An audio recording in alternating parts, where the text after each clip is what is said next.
Hello friends, आपका बहुत बहुत स्वागत करती हूँ आपके अपने channel legal help in Hindi में। दोस्तों, जैसा कि आप सभी जानते हैं कि त्योहारों का सीज़न आ गया है और ऐसे में टाइम चाहे कैसा भी हो, लोग छोटी बड़ी खरीदारी जरूर करते हैं। तो लोगों के साथ एक प्रॉब्लम हमेशा बनी रहती है जो कि कैरी बैग को लेकर है। जब भी आप किसी दुकान पर या शोरूम में कपड़े खरीदने या फिर किसी और तरह का सामान खरीदने जाते हैं और आपसे कैरी बैग के पैसे वसूले जाते हैं तो आपको बहुत ही ज़्यादा झुंझलाहट होती होगी। तो मोदी सरकार का नया कंज्यूमर प्रोटेक्शन एक्ट 2019 सभी ग्राहकों को बहुत ज़्यादा मजबूती देता है। त्योहारों की सेल के सीजन में अगर आपसे दुकानदार कैरी बैग के पैसे वसूलता है तो आप उनकी शिकायत को आसानी से कर सकते हैं। देश में फेस्टिव सीजन चल रहा है और हर जगह किसी न किसी तरह की सेल लगी हुई है। कोरोना और लॉकडाउन के चलते लोगों के बीच फेस्टिव सीजन में सेल को लेकर काफी ज्यादा उत्साह भी है। नया कंज्यूमर प्रोटेक्शन एक्ट 2019 ग्राहकों को मजबूती देता है।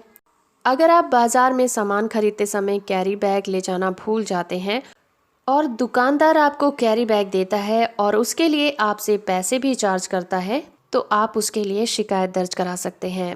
अभी हाल ही में कंज्यूमर फोरम ने बिग बाजार पर ग्राहक से कैरी बैग के लिए अलग से पैसे वसूलने पर जुर्माना लगाया है। फोरम ने बिग बाजार को 10,000 रुपए कंज्यूमर एंड अकाउंट में जमा करवाने के साथ शिकायतकर्ता को 500 रुपए केस में खर्च होने के लिए और साथ ही मानसिक परेशानी के लिए 1,000 रुपए और कैरी बैग के लिए 18 रुपए देने को कहा है। नए कंज्यूमर प्रोटेक्शन एक्ट के प्रोविजन की बात करें तो देश में उपभोक्ताओं को कई तरह के अधिकार दिए गए हैं। पूरे देश में उपभोक्ता संरक्षण अधिनियम 2019 लागू है और इस कानून से दुकानदारों पर लगाम कस गई है। नए कानून के मुताबिक अगर दुकानदार कैरी बैग के पैसे वसूलता है और उपभोक्ता अगर उसकी शिकायत दर्ज करा देता है तो इस पर तुरंत कार्रवाई होगी। कैरी बैग के लिए अतिरिक्त पैसा लेना नए कानून में दंडनीय अपराध है। तो आप ऐसे दुकानदार की शिकायत किस तरह से दर्ज करवा सकते हैं?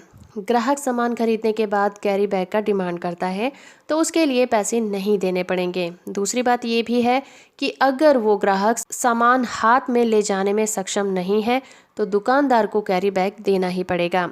इसको लेकर देश में कई उपभोक्ता फोरम में शिकायतें भी आ रही थी, जिसके बाद उपभोक्ता फोरम ने कैरी बैग के पैसे लेने पर स्टोर या फिर दुकानदार पर जुर्माना लगाना शुरू कर दिया था। अब नए कानून में इसको लेकर सख्त प्रोविजन कर दिए गए हैं, क्योंकि कैरी बैग के नाम पर 5 रुपए, 10 रुपए, 20 रुपए वसूले जाते हैं तो इसके एवज में जुर्माना के प्रोविजन किए गए हैं। जिसके साथ ही नए कानून में कई और खास बातें हैं, जैसे कि अब उपभोक्ता के पास अधिकार होगा कि वो देश के किसी भी उपभोक्ता अदालत में मामला दर्ज करा सकता है। पहले के कंज्यूमर प्रोटेक्शन एक्ट 1986 में ये वाला प्रोविजन नहीं था। तो दोस्तों, ये थी जानकारी दुकानदारों की मनमानी को लेकर। आई होप कि ये जानकारी आपको पसंद आई होगी। वीडियो अच्छा है तो आप इसे लाइक और शेयर जरूर करिएगा। चैनल को सब्सक्राइब कर लीजिए, साथ में ऑल नोटिफिकेशन बटन को ऑन रखिए। वीडियो से आखिर तक जुड़े रहने के लिए आपका बहुत बहुत धन्यवाद।